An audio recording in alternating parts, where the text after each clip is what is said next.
जब ये सब शुरू हुआ तब मैं 15 साल की थी और तब सोशल मीडिया फेसबुक नया नया लॉन्च हुआ था पाकिस्तान में।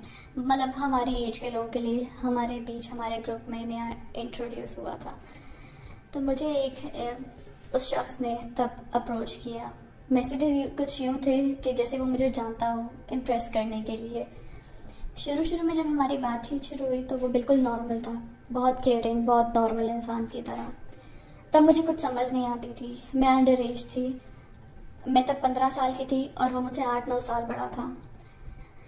लेकिन जैसे जैसे हमारे मामलात आगे चलते गए, उसने अपने घर वालों को भी मेरे घर रिश्ते के लिए भेजा। मेरे घर के कॉन्टैक्ट्स उस तक गए, हम अकेले में भी मिलते रहे और सब चीज़ें। आहिस्ता आहिस्ता मुझे कुछ समझ नहीं आता था, लेकिन वो सब उसका ट्रैप था। और जैसे कि मैं छोटी थी तो मुझे पता नहीं चलता था कि वो किस तरह से मैनिपुलेट करके अपनी मर्जी जाल में मुझे फंसा रहा है। लेकिन जब उसके हाथ में मेरी फैमिली के सारे कॉन्टैक्ट्स चले गए, उसके घर वाले मेरे घर आए, मेरे फादर का नंबर उस तक चला गया, उसके बाद वो बहुत पॉसेसिव हो गया, बहुत कंट्रोलिंग हो गया। मुझे हर जगह जाने से, इवन एग्जाम्स देने से भी रोकता था कि तुमने एग्ज़ाम देने नहीं जाना क्योंकि वहाँ लड़के होते हैं। और जब मैं मना करती तो मुझे इस चीज़ की धमकी देता कि मैं तुम्हारे बाप को अभी हमारा सारा पर्सनल डाटा, तस्वीरें भेजता हूँ या कुछ भी। और मैं काफ़ी साल उससे इस चीज़ पे ब्लैकमेल होती रही, उसकी ब्लैकमेलिंग बढ़ती रही। कहता था कि तुम्हारी वजह से मैं खुदकुशी कर लूँगा। धमकी देता था कि मैं किसी मंजिल पे खड़ा हूँ, मैं अपने रूफ टॉप पे खड़ा हूँ और मैं छलांग मारने लगा हूँ, लेकिन मैं ऐसे मरूंगा नहीं। मैं पहले तुम्हारे घर सारी चीज़ें भेजूंगा, उसके बाद खुदकुशी करूंगा और इस सब का इल्ज़ाम तुम पे आएगा। मुझे कुछ समझ नहीं आती थी, लेकिन और मैं उसके ट्रैप में फंस जाती थी। काफ़ी साल तक यही तमाशा चलता रहा, कम से कम 3 साल तक। वो मुझसे अपनी बातें मनवाता रहा, वो मुझे इस चीज़ पे फोर्स करता रहा कि मुझे उससे शादी करनी है। वो कहता था कि जब वो मुझसे शादी कर लेगा तो मुझे मेरी फैमिली, मेरे घर वालों से दूर ले जाएगा और एक डब्बे में बंद कर देगा, जिस डब्बे को थोड़ा थोड़ा खोल के वो बस मुझे किसी दिन एक एक दिन में एक एक दफ़ा देखा करेगा और फिर उसे बंद कर लेगा ताकि कोई और मुझे ना देख ले। मुझे समझ नहीं आती थी कि मैं उसकी इस चीज़ों को सीरियस लूँ। अगर मैं सीरियस होकर लड़ाई करती थी तो कहता था ये मजाक है, और अगर मैं इस चीज़ पे मजाक समझ के इग्नोर कर दूँ तो उसकी ये बातें और बढ़ती जाती थी कि मैं तुम्हें ऐसी जगह ले जाऊंगा जहाँ तुम्हें कोई मिल ना सके। वो मुझे मेरी फैमिली के खिलाफ भड़काता था। अगर मेरा कोई फ्रेंड या कोई मुझसे कांटेक्ट करता था, ख़ासतौर पे मेल फ्रेंड्स, तो वो उनको मेरे फेसबुक से मैसेजेस करता था कि माँ हमसे दूर रहो, ये वो। उसने मेरा और मेरी छोटी बहन, जो उस वक्त 9 साल की थी, हम दोनों का फेसबुक हैक किया हुआ था। मुझे पता नहीं था कि एडवर्ट अकाउंट जैसी कोई चीज़ होती है। मैं छोटी थी, इन सब चीज़ों में नहीं थी। तो उसने उसमें अपना ईमेल आईडी डाला हुआ था। जब मैं उसे बच के उसके ट्रैप से निकलने की कोशिश करती थी और अपना पासवर्ड चेंज कर लेती थी जल्दी से, मुझे लगता था कि बस अब जान छूट जाएगी, लेकिन वो जल्दी से मेरे फेसबुक को दोबारा एक्सेस करता था और कहता था कि अभी हरकत दोबारा ना हो, और कोई धमकी साथ दे देता था। मेरा याहू उसने हैक किया हुआ था, उसका आईपी एड्रेस शो होता था उस पर। एक दिन मैंने अपना फेसबुक अकाउंट उससे बचाने के लिए पासवर्ड चेंज किया तो उसने मेरे एक फैमिली ग्रुप में एक मीम भेजा जिसका नोटिफिकेशन मुझे यूँ आया कि यू सेंट अ फोटो, और मेरे हवास उड़ गए। मुझे समझ नहीं आया कि कौन सी तस्वीर चली गई है। जब मैंने खोल के देखा तो वो एक मीम था।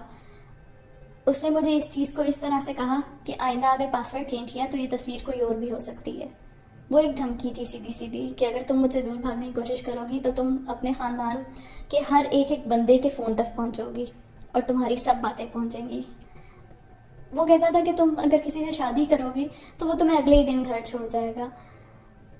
तो मैं इस चीज़ को वाकई सच समझती थी, क्योंकि हम ऐसी सोसाइटी में ही रहते हैं जहाँ पे नहीं माफ़ की जाती गलतियाँ, चाहे आप अंडर एज हो, चाहे आपसे जज्बाती होकर की गई हो गलतियाँ या जो भी है।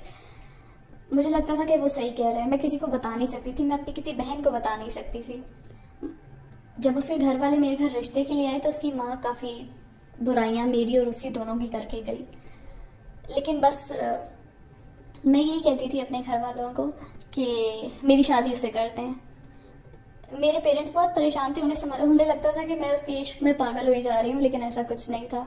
मुझे और कोई रास्ता नहीं लगता था, मुझे वाकई लगता था कि और कोई रास्ता नहीं है और कुछ नहीं हो सकता। जो वो कह रहा है वो ठीक कह रहा है कि अब मैं बिल्कुल कंप्लीटली ट्रैप हो चुकी हूँ और अब एक ही वे आउट है और वो उसके साथ है।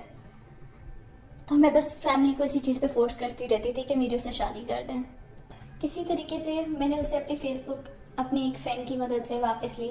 फेसबुक के हेल्प सेंटर से एप्लीकेशन लिख के अपने लीगल डॉक्यूमेंट्स के प्रूफ दे के कि वो मैं नहीं हूँ, मैंने अपना उससे फेसबुक वापस लिया। उसे ये एक थ्रेट लगी तो उसने मेरा उस टाइम पे पीछा छोड़ दिया और वो 3 साल के लिए गायब हो गया। अब कुछ दिन पहले उसने मुझे दोबारा अप्रोच करने की कोशिश की है। वो बार बार मेरी फैमिली को अप्रोच कर रहा है इंस्टा पे। हालांकि अब सबको यही चीज़ समझ आती है कि कोविड की वजह से क्वारंटीन में सब बैठे हैं, सब घर में हैं, कोई काम नहीं है, कोई स्कूल नहीं है, कोई कॉलेज नहीं है, तो सब वेले हैं और बोर हो रहे हैं। और ऐसे ब्लैकमेलर्स को एक प्लेग्राउंड मिला हुआ है, उनके लिए जो ईजीएस्ट टारगेट होता है वो उस तक जाते हैं, अपना प्लेग्राउंड सेट करते हैं, वहाँ खेलते हैं और वापस आ जाते हैं जब उनका दिल करे। और इसने भी एग्जैक्ट यही किया है कि उसको अपना सबसे वीक टारगेट मैं लगती हूँ, जो कहीं निकल नहीं सकती, जो भाग नहीं सकती, जो किसी को कुछ कह नहीं सकती, जो उसका कुछ बिगाड़ नहीं सकती। और वो मेरे सामने अपने आप को बहुत स्ट्रांग फील करता होगा ज़रूर, तो वो यहाँ आ गया है। जाहिर है ब्लैकमेलर्स का यही टाइम है कि जब वो घर बैठे हैं, उनको और कोई काम नहीं है, तो उन्होंने यही करना है। उनको फ़न चाहिए और उनके लिए लोगों की ज़िंदगियों से खेलना एक फ़न है। उन्हें मज़ा आता है ये सब करके, उन्हें फ़र्क नहीं पड़ता। वो साइकोपाथ्स हैं, उन्हें कोई फ़र्क नहीं पड़ता कि किसकी ज़िंदगी किस चीज़ से बर्बाद हो रही है। कौन इन जैसे लोगों के हाथों खुदकुशी कर लेगा, कौन अपने घर से भाग जाएगा, किसके घर वाले उसे कहीं अगर मारते नहीं भी हैं, चलो आजकल ठीक है, हम मान लेते हैं कि आजकल ज़माना ऐसा नहीं है कि गैरत के नाम पे कत्ल नहीं हो रहे मॉडर्न एरियाज में, लेकिन वो एटलीस्ट ये तो कर रहे हैं ना कि पकड़ के किसी से भी शादी कर देते हैं कि बात दब जाए। जिंदगी तो किसी ना किसी तरीके से खराब हो ही रही है। ऐसे लोगों का बस यही होता है कि उनकी आखिरी धमकी बस यही होती है, तुझे मैं घर बैठाता हूँ, तू देखना तेरा मैं क्या करता हूँ। और यही होता है कि या कॉलेज छुड़वा देंगे या किसी से शादी करवा देंगे, या वर्स्ट केस सिनेरियो लोग उन्हीं ब्लैकमेलर्स के साथ पकड़ के उनकी शादी कर देते हैं कि शायद इज्जत बच जाए। इज्जत के नाम पे ब्लैकमेल करते हैं फैमिलीज को। जब मैं इन सारी सिचुएशन में फंस चुकी हूँ और अब मुझे एक चीज़ समझ आती है, जब ये सब अभी नया नया शुरू हुआ 3 साल बाद, तो मुझे लगा कि ये कभी ख़त्म नहीं होगा। जब वो बोर होगा वो आ जाएगा। मेरे दिमाग में सिर्फ एक ही सॉल्यूशन आया कि सुसाइड कर लो, इससे मेरे घर वालों की भी जान छूटेगी और उसके लिए भी ये खेल ख़त्म हो जाएगा। लेकिन जब मैंने बहुत हिम्मत करके अपनी बहन को बताया, अपने एक कज़न को बताया, अपने एक दोस्त को बताया, तो मुझे समझ आई कि suicide is never an option. आपको बस बताना है। मेरे जैसी मेरे हालात में, इस सिचुएशन में लड़के लड़कियां जो भी हैं ब्लैकमेल हो रहे हैं, ये केस है, ये एक साइबर क्राइम का केस है। आपको बोलना है, बस इतना करना है कि किसी एक से बोलना है। अगर आप घर वालों को ट्रस्ट में ले सकते हो तो ट्रस्ट में लो, अगर उन्हें नहीं ले सकते तो किसी एक दोस्त को लो, अगर कोई दोस्त भी नहीं है तो किसी एक से।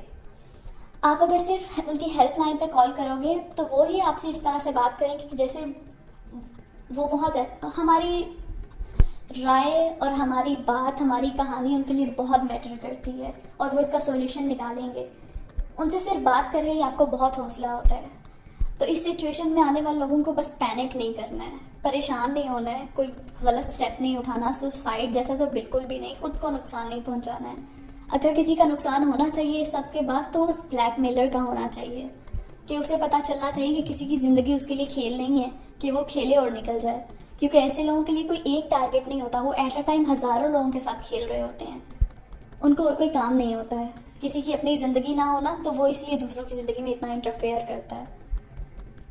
तो बस हेल्प लेनी है, चाहे आप घर से लें चाहे आप बाहर से लें। जब आपको हेल्प मिल जाए उसके बाद आप कोई लीगल एक्शन लें, ज़रूर लें, ताकि उन्हें पता चले कि उनके मुंह पे थप्पड़ मारने वाला कोई है। उन्हें पता चले कि उन्हें पकड़ने कोई आ सकता है, उन्हें पता चले कि उनके घर में भी कोई घुस सकता है, उन्हें पता चले कि उनका गिरबान कोई पकड़ सकता है। जब तक उन्हें ये पता नहीं चलेगा तब तक ये सब रुकेगा नहीं।